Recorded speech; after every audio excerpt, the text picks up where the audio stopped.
MA final के सभी विद्यार्थियों का हार्दिक अभिनंदन है, स्वागत है।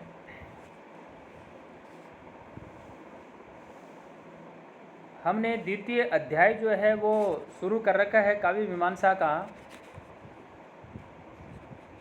और उसी प्रसंग को आगे बढ़ाते हुए जो है अब हम उसका अध्ययन करेंगे। तो सभी विद्यार्थी जब भी आपको समय मिले आप इनका अध्ययन करें, और सुने तो अपना जो चैनल है उसको सब्सक्राइब है वो भी अवश्य करें। सेयम शास्त्रोक्ति, यानी ये जो मंत्र है ये शास्त्र का वचन है।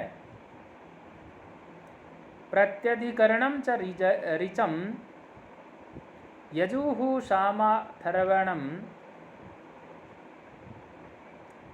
प्रत्यधिकरणम च ऋचम यजुः, यानी प्रत्येक अधिकरण में जो है ऋचम यानी जो ऋक है, यजुः जो यजुष है, सामा यानी शाम है, अथर्व और अथर्व है, ब्राह्मणानां च उदाहरिते, ब्राह्मण ग्रंथों से उदाहरण प्रस्तुत करते हुए भाषाम उदाहरिष्यामि, यानी राजशेखर यहाँ पर ये बात कर रहे हैं कि इस प्रकार से संस्कृत जो है उसका विवेचन करेंगे या भाषा का हम विवेचन करेंगे, भाषा के विषय में हम कहेंगे या संस्कृत का विवेचन करेंगे। तत्र वर्णानाम स्थानकरण प्रयत्न आदि भी ही, यानी जो हम अभी जो इनका प्रसंग जो हम कह रहे थे वहाँ पे कहा तत्र वर्णानाम स्थानकरण प्रयत्न आदि भी ही, स्थान है, करण है, प्रयत्न है आदि के द्वारा निष्पत्ति निर्णयिनी शिक्षा आपि शलीयादिका, यानी ये जो वर्ण हैं उन वर्णों की जो निष्पत्ति है जिस शास्त्र के द्वारा बताई जाती है, जिस शास्त्र के द्वारा कही जाती है, उस शास्त्र को जो है शिक्षा के नाम से जाना जाता है या शिक्षा के नाम से जो है कहा जाता है। आपि शलीयादिका, शिक्षा आपि शलीयादिका। और जो सायणाचार्य हैं उन्होंने शिक्षा के संदर्भ में व्याख्या करते हुए कहा, और उन्होंने कहा कि स्वर वर्ण वर्णाद्युच्चारण प्रकारो यत्र शिक्षते उपदिश्यते सा शिक्षा। प्यारे बच्चों, ये वेद के बहुत बड़े भाष्यकार हुए हैं आचार्य सायण, उन्होंने ये बात जो है कही है। तो आगे यहाँ पर एक बात आई, आपी शली यादिका, यानी इस संदर्भ में आपी शाली आदि जो हैं उनके शिक्षा ग्रंथ जो है वो प्रसिद्ध हैं, ये विद्वान का नाम है। और उनके अंदर कहा नाना शाखाधीतानां मंत्राणां विनियोजकम सूत्रम कल्पः, उन विविध शाखाओं में संकलित जो मंत्र हैं उन मंत्रों का विनियोग बताने वाले जो होते हैं उनको जो है शास्त्र कहा जाता है या शास्त्र कहा गया है।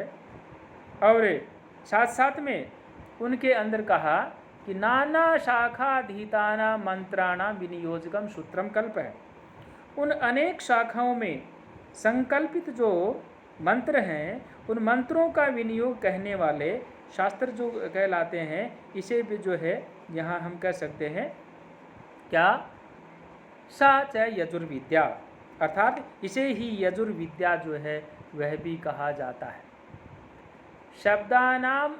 शब्दानाम अन्वाख्यानाम व्याकरणम, और आगे कहा कि इस प्रकार से ये जो शास्त्र होते हैं उनके अंदर साथ साथ में जो है जो प्रकृति प्रत्यय आदि जो होते हैं उनके आधार पर जो है जो शब्द होते हैं, और उनके अंदर भी जो सुबंत है, तिगंत शब्द जो हुआ करते हैं, उनमें पदों की सिद्धि का जो विवेचन है, जो अन्वाख्यान करने वाला जो शास्त्र है, उस शास्त्र का नाम व्याकरण है। निर्वचनम निरुक्तम, और जो व्याकरण का अर्थ है, और व्याकरण का अर्थ जो है वह पदों की मीमांसा करने वाला जो शास्त्र, ऐसा कहा गया। और भाष्य में कहा व्याक्रियन्ते शब्दा अनन्यति व्याकरणम। इसके साथ साथ में जो शब्द होते हैं उन शब्दों की जो व्युत्पत्ति है, उनका जो निर्वचन है, आपने जो है MA परिवेश के अंदर जो है पढ़ा भी होगा।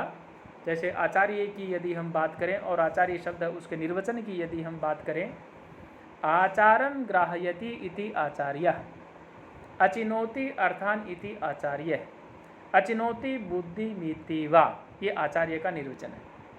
निघंटु की यदि हम बात करें, निगमा इमे भवंती छांदोबे समाहृते समाहृते, इस प्रकार से जो निर्वचन है। शाखा की यदि बात करें, शाखा कस्या। दक्षिणा की यदि बात करें, दक्षिण हस्त दीयते इति दक्षिणा, इनको हम निर्वचन कहते हैं। तो इस प्रकार से यहाँ पे कहा कि ये जो वेद मंत्र हैं उनके प्रतिपादन या कहें या यूँ कहें कि उनका विवेचन करने वाला जो शास्त्र है उसको निरुक्त कहते हैं। छंदसाम प्रतिपादयित्री छंदो विचिति। और इस प्रकार से छंदों का प्रतिपादन करने वाले जो शास्त्र हैं उनको छंद कहा। और उन छंदों के साथ साथ में ग्रह गणितम ज्योतिषम, जो सूर्य आदि जो ग्रह हैं या ज्योतिर्पिंड इत्यादि हैं उनकी गति आदि की गणना करने वाले जो शास्त्र हैं उनका नाम ज्योतिष कहा गया। अलंकार व्याख्यानम तो पुरस्तात है, और अलंकार शास्त्र का व्याख्यान जो है वह तो यहाँ नहीं करेंगे, उसका जो है प्रसंग आगे आएगा, यानी उसका जो व्याख्यान है वो तो आगे प्रस्तुत किया जाएगा। तो प्यारे बच्चों, इस प्रकार से यहाँ जो हमारे वेद के जो 6 अंग हैं, शिक्षा है, कल्प है, निरुक्त है, व्याकरण है, छंद है, ज्योतिषी है, इनके विषय में आपको जो है ध्यान रहना चाहिए। और कंपटीशन के अंदर जो है ये आते रहते हैं, तो आप इनको जो है जब भी आपको समय मिले आपको इनका जो है अध्ययन जो है वह करते रहना चाहिए। आप निश्चित रूप से जो है इनका अध्ययन करेंगे, ऐसे जो है मैं आपसे आशा रखता हूँ। आगे कहा पौरुषेयम तु पुराणम, पौरुषेयम तु पुराणम, यानी पौरुषेय जो शास्त्र हैं उन पौरुषेय शास्त्रों में पुराण जो हैं आन्वीक्षिको मीमांसा, आन्वीक्षिकी मीमांसा तथा आगे कहा स्मृति तंत्रम इति चत्वारि शास्त्राणि, मीमांसा और स्मृति जो है उनका परिगणन जो किया जाता है, ऐसा इन्होंने कहा। तो पौरुषेयम तो पुराणम, आन्वीक्षिकी मीमांसा स्मृति तंत्र इति चत्वारि शास्त्राणि, पौरुषेय शास्त्रों के अंदर जो है पुराण, आन्वीक्षिकी, मीमांसा, स्मृतियों का परिगणन किया जाता है। मनुस्मृति हुई, याज्ञवल्क्य स्मृति हुई, ये इनके जो है इनको पौरुषेय कहा गया। और आगे कहा तत्र वेदाख्यानोपनिबंधन प्राप्यम पुराण अष्टादशधा यदाहु, पुराणों में भी प्राय है वेदों के आख्यानों का वर्णन किया गया है, और पुराणों की जो संख्या है वो 18 है। और पुराण का लक्षण जो है यहाँ पे कहा गया यदाहु, यद जो आहु मानी कहा गया संधि होकर के यदाहु, सर्ग है प्रतिसंगार है, कल्पो मनवंत्राणि वंश विधि, जगतो यत्र निबद्धम तद विज्ञेयम पुराणमिति। प्यारे बच्चों, लोक के अंदर, सर्ग मानी सृष्टि, लोक जो है, लोक के अंदर जो सृष्टि है और प्रतिसंगार है जो प्रलय है, जो कल्प है, मनवंत्राणि मनवंतर है, और ऐसे जो वंश विधि ही राजर्षि एवं महर्षियों की जो ऐसी वंश विधि वंशावली जो है उसका वर्णन जो है, जगतो यत्र निबद्धम, जहाँ निबद्ध किया गया है, जिन शास्त्रों के अंदर कहा गया है, उसे जो है पुराण के नाम से या उनको जो है पुराण के नाम से कहा जाता है, या उनको जो है हम पुराण जो है वो कहते हैं। और आगे कहा कि उन पुराणों के अंदर जो है, यहाँ कहा कि वो जो पुराण है पुराण प्रविभेद एवं इतिहास है, यानी कुछ विद्वानों की ऐसी मान्यता है कि इतिहास जो है वो पुराणों का ही जो है एक अंग है। स च द्विविधा, वह 2 प्रकार का होता है। क्या कहा? परक्रिया पुराक्रिया कल्पाभ्याम, यानी एक परक्रिया है, एक पूरा कल्प है, भ्यामानी दोनों। इस प्रकार से या इस प्रकार के जो भेद है, ये इतिहास जो है वो 2 प्रकार का कहा गया है। परक्रिया पुराकल्प इतिहास, इतिहास गतिर्द्विविधा, 7 एक नायिका पूर्वा द्वितीया बहुनायिका। प्यारे बच्चों, प्रक्रिया वाले इतिहास में जो है किसी एक ही नायक का जो है विवेचन किया जाता है, परंतु पूरा कल्प वाले जो होते हैं उनके अंदर जो है भेद में अनेक जो नायक हैं उनके चरित्रों का जो है वर्णन किया गया है। अब ये बात जो है आगे आएगी, जैसे मान लो प्रक्रिया क्या है और पूरा कल्प क्या है। प्रक्रिया में रामायण, पूरा कल्प में अनेक जो है यानी महाभारत आदि का नाम आएगा। तत्र रामायणम भारते च उदाहरणे, उनके यदि हम बात करें तो उनके अंदर रामायण में जो है केवल राम का चरित्र है, अतः है क्या कहा, वह जो है प्रक्रिया वाले इतिहास जो है उसका उदाहरण है। और उनके अंदर क्या कहा, आन्वीक्षी की तु विद्या उसरे वक्ष्यामः है। और उनके अंदर जो है यहाँ जो महाभारत जो है उसके अंदर अनेक आख्यान है, आख्यान होने के कारण से ये पूरा कल्प जो है उसके इतिहास का उदाहरण है। आगे कहा आन्वीक्षी की तो विद्यावसरे वक्ष्यामः है। आन्वीक्षी की यानी जो तर्क शास्त्र है उसका वर्णन जो है राजशेखर कह रहे हैं, कवि कह रहे हैं कि जो 18 विद्याओं का जब हम वर्णन करेंगे, उन 18 विद्याओं के वर्णन के समय जो हम उनका जो है वर्णन करेंगे या उनके विषय में कहेंगे।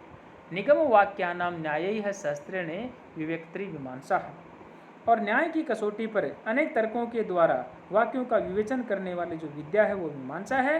मीमांसा में भी जो है 2 वेद कहे गए हैं। पहला भेद या विधि जो है वैदिक वाक्य जो है उनके अंदर कर्म का विवेचन करता है, इसे ही पूर्व में जो है मीमांसा कहा गया है। द्विविधा विधि विवेचन ब्रह्मदर्शिनी च, और दूसरा भेद जो है वेदांत तत्व यानी ये जो ब्रह्म तत्व है उसका प्रतिपादन करता है, जिसे उत्तर मीमांसा जो है क्या है, जो उसको वेदांत जो है इस नाम से भी कहा गया है। इस प्रकार से स्मृतियाँ जो हैं उनमें वेदों के तात्पर्य जो है उसका विवेचन किया गया है या उनका वर्णन करती है या उनका समर्थन करती है। इस प्रकार से 4 वेद हैं, 6 वेदांग हैं और 10 अपौरुषेय जो शास्त्र हैं उनके साथ साथ में जो पौरुष 18 श्रुत्य स्मरणार्थ स्मृति है। यानी इस प्रकार से 10 अपौरुषेय जो शास्त्र है उनके साथ साथ में पौरुषेय के 4 यानी जो पुराण है, आन्वीक्षिकी है, मीमांसा, स्मृति है, इस प्रकार से जो है इनको मिला करके जो है क्या हो जाएगा, ताने मानी 14 विद्या स्थानानि। इस प्रकार से 14 विद्याएं जो हैं वो आचार्यों के मत के अनुसार है या उनके मत में है, और यद दूते वेदाश्च चत्वारः है। ये ही 14 विद्याएं जो हैं यहाँ इस प्रकार से जो है इनको कहा गया है, मिलाया गया है। तो इनमें कहा वेद चत्वारः षड अंगानि चत्वारि शास्त्राणि इति आचार्यः तानि कृतिस्ना नामानि भूर्भुवः स्वः व्यास सज्जे वर्तन्ते।